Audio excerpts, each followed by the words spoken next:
변호사님, 상간소송 하고 싶어 하시는 분들이 사실 어떻게든 상대한테 복수를 하고 싶다라는 생각으로 소송을 진행하는 경우가 많잖아요. 최대 얼마로 복수할 수 있는 건가요? 일단 증거 다 확보하셨어요? 변호사님이 도와주시는 거 아닌가요? 이게 증거를 다 확보했을 때랑 증거를 좀 더 확보를 해야 될 때가 조금 달라질 수 있고, 증거 확보의 과정도 제가 컨설팅을 통해서 알려드리면 그걸로 확보를 하시는 분도 있고, 아니면 조금 다른 방법을 써야 될 때도 있거든요. 그때에 따라서 금액 차이가 좀 나기는 하는데, 보통 이제 변호사 착수보수로 드리는 돈이 제일 많다라고 생각을 하시면 되고요. 어느 정도 증거가 있는 경우에는 이제 거기에다가 이제 성과보수 정도를 생각을 하시면 돼요. 성과보수는 어차피 우리가 승소하고 나서 판결금 받고 나서 지급하는 거니까 뭐 그건 크게 부담이 없는데, 착수보수는 처음에 부담이 좀 될 수가 있거든요. 330에서 550 이렇게 생각하시면 됩니다. 그럼 최소 300만 원 정도 생각을 하면 되겠네요. 부가세 포함해서 330. 그 정도 생각을 하시면 됩니다. 거기에 인지대 송달료라는 게 있어요. 법원에 지급해야 되는 돈이거든요. 이거 한 20만 원 정도, 조금 넘는데 뭐 한 20만 원 정도 생각을 하시고 하면은, 처음에 내가 상간소송을 딱 제기를 하겠다. 근데 필요한 돈이 얼마냐, 이거 최소 비용으로 얼마냐 라고 하면은 한 350 약간 넘는다 정도로 생각을 하시면 됩니다. 그럼 여기에 이제 변호사 상담비는 또 별도로 들어가는 건가요? 네, 근데 뭐 처음에 오셔가지고 바로 이제 사건 계약하시고 하시는 분들이 있어요. 그러면은 그건 그냥 상담비 따로 안 받고 착수 보수만 받고 이렇게 진행을 하니까 딱 그 정도 생각을 하시면 돼요.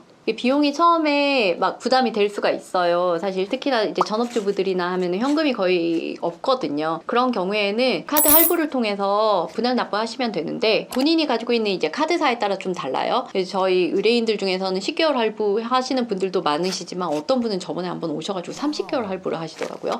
그게 이제 그 카드의 특징이 무엇인지에 따라 좀 다른데, 그렇게 뭐 10개월 할부라고 하시면은 한 달에 30만 원 정도를 납부를 하시면 되는 거잖아요. 상간소송이 보통 이제 걸리는 기간이 6개월에서 8개월 정도예요. 그렇게 되면 나중에 판결금을 받을 때쯤이면 사실 이 할부 기간도 다 끝나기 전이에요. 그러면 이제 판결금 받으시고 할부 이제 남아 있는 것도 한 번에 넣으시고 그렇게 해결을 하시면 됩니다. 이게 그럼 결과에 따라서 비용이 달라진다는 얘기인 것 같아요. 판결금이 얼마로 인정되는가에 따라서 다른데, 착수보수를 어떻게 했냐에 따라서도 이제 성공보수 퍼센테이지가 좀 달라져요. 10에서 20% 정도가 되는데, 착수보수를 적게 하면 성공보수가 좀 높아지는 경우가 있고, 착수보수를 좀 높게 하면 성공보수는 좀 낮아지는 경우가 있고, 사안에 따라서 조금 다르기도 합니다. 그래서 우리가 만약에 성과보수로 10%를 계약을 했다. 그럼 부가세가 뭐 10%에 10%니까 1% 붙겠죠. 그러면 총 11% 정도를 내야 되는데, 만약에 판결금이 2천만 원이 나왔다라고 하면 2천만 원에 11% 하면 220만 원이잖아요. 그 정도가 성과보수로 다시 또 들어간다라고 생각을 하시면 돼요. 피고의 경우에도 이제 사안마다 좀 다르긴 한데, 한 400에서 500만 원 정도 처음에 소송하실 때 생각을 하시면 되고요. 그리고 피고 같은 경우에는 저는 성과보수 조금 낮게 책정을 하거든요. 7%에서 10% 내외로 책정을 해요. 그건 이제 감액되는 금액이 얼마인가에 따라서 달라요. 그럼 7%다 라고 하면 이제 1,000만 원을 감액했다, 2천만 원을 감액했다 라는 거에 7%라고 생각을 하시면 돼요. 상간도 조정이 되나요? 조정되는 경우도 꽤 있어요. 조정도 임의 조정이랑 강제 조정이 있고, 화해 공고 결정이라는 게 있어요. 그 세 가지 같은 경우에는 대부분 소송 비용은 각자 부담하도록 나옵니다. 조정은 그 나름의 실익이 있는데요. 원고 쪽 입장에서 봤을 때는, 판결로 갔을 때는 판결금 받는 것 외에 이제 다른 조항에 대한 약속을 피고로부터 받아낼 수는 없어요. 예를 들면 뭐 내 남편과 이제는 만나지 마라, 혹은 내 남편에게 연락하지 마라, 이런 조항 같은 거에 대한 약속을 받을 수가 없는데, 만약에 우리가 조정이 된다라고 하면은 그에 대한 약속과, 만약에 이를 지키지 않았을 경우에, 이런 약속을 어겼을 경우에 위약벌 규정까지 따로 이제 만들어서 서로 간에 약정을 할 수가 있어요. 그래서 만남금지, 연락금지 조항을 더해서 여기에 약속을 어겼을 때는 회당 뭐 100만 원, 200만 원의 위약금을 받는다든지 하는 조항을 넣을 수가 있거든요. 그럴 때는 이제 원고 입장에서 조정의 실익이 있는 거고, 피고 입장에서는 판결금을 남기고 싶어 하지 않는 그런 부분, 그리고 빨리 좀 사건이 종결됐으면 하는 내용들, 그리고 이자나 이제 소송 비용 관련해서 추가로 부담하는 점이 없이 판결금으로만 끝났으면 하는 그런 실익들을 가지고 있어요. 또 피고 쪽에서도 이제 원고한테 뭔가 요구할 수 있는데, 이 사건에 대해서 제3자에게 알리지 않기에 대한 약속을 받아낼 수가 있어요. 그래서 이제 쌍방 이해관계가 잘 맞으면 조정이 되는 경우가 있고, 이렇게 조정이 되거나 뭐 임의 조정, 강제 조정 마찬가지로 화해 공고 결정이 내려지는 경우 같은 때는 소송 비용은 혹은 조정 비용은 각자가 부담한다라는 결론으로 조정이나 화해 공고 결정이 나는 경우들이 대부분입니다. 이 지급 기한에 따른 이자라는 게, 이 이자에 대한 개념도 한번 얘기를 해주시면 좋을 것 같거든요.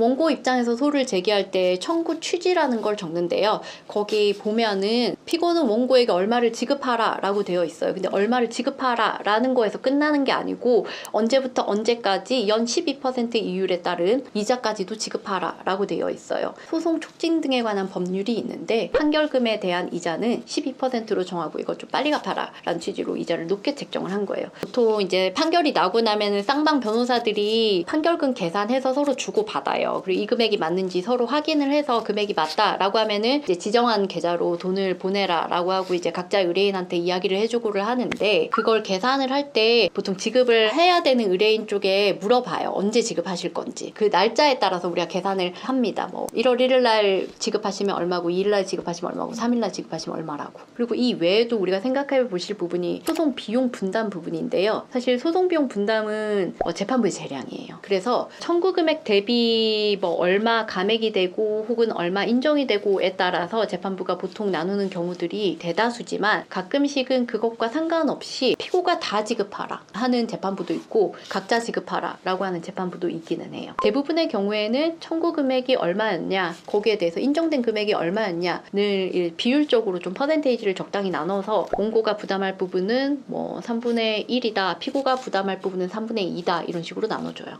여기서 말하는 소송 비용 분담비에는 그럼 변호사 선임비도 포함이 되는 건가요? 네, 근데 실제로 변호사 선임 비용을 얼마를 들였는지가 다 들어가지는 않아요. 변호사 보수의 소송 비용 산입에 관한 규칙이라는 게 있는데 거기 또 안에 별표라는 게 있어요. 그 표에 보면은 변호사 보수에서 이제 얼마까지 인정할 건지를 청구 금액에 따라서 상한선을 정해놨어요. 그러니까 예를 들면 뭐 2천만 원까지는 10%뭐 이런 게 정해져 있거든요. 그래서 그런 부분을 또 하나하나 계산을 해서 최종적으로 변호사 보수로 인정되는 상한선을 계산하고 그 중에서 이제 몇 대 몇인가 이걸 나누는 건데요. 이 부분은 사실은 여러분들이 소송이 끝나고 나면은 변호사 사무실에서 다 계산을 해줘요. 그래서 거기까지 막 고민해서 알 필요는 없지만 다만 우리가 예측 가능성은 있어야 되니까 소송 비용 뭐 얼마 정도 인정이 될지 이 부분에 대해서는 미리 설명을 들으셔야 돼요.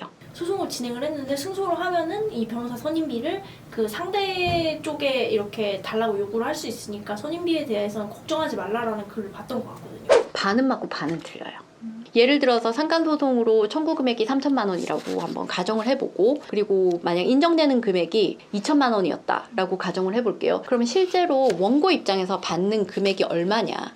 현실적으로 이제 우리가 소송이 진행되는 그 기간에 따라서 이자 비용은 좀 달라요. 보통 통상적으로 이제 진행되는 그 기간 대비하면은 이자 비용으로 인정되는 게 70에서 90만 원 왔다 갔다라고 생각을 하시면 되거든요. 그리고 소송 비용으로 만약에 원고 쪽에서 3천만 원 청구했는데 2천만 원 인정됐다 라고 하면 법원에서 가장 자주 내리는 결론이 3분의 1은 원고가 부담하고 3분의 2는 피고가 부담하라 예요. 왜냐면은 3천만 원 중에서 2천만 원 인정됐으니까 원고 쪽에서는 3분의 1 패소한 거예요. 피고 쪽에서는 3분의 2를 패소한 거예요. 그래서 3분의 1은 원고가 소송 총비용에서 3분의 2는 피고가 부담하라 이렇게가 나오거든요. 그래서 이제 결론적으로 계산을 해봤을 때 원고가 돌려받는 소송 비용은 한 90에서 100만 원 정도가 돼요.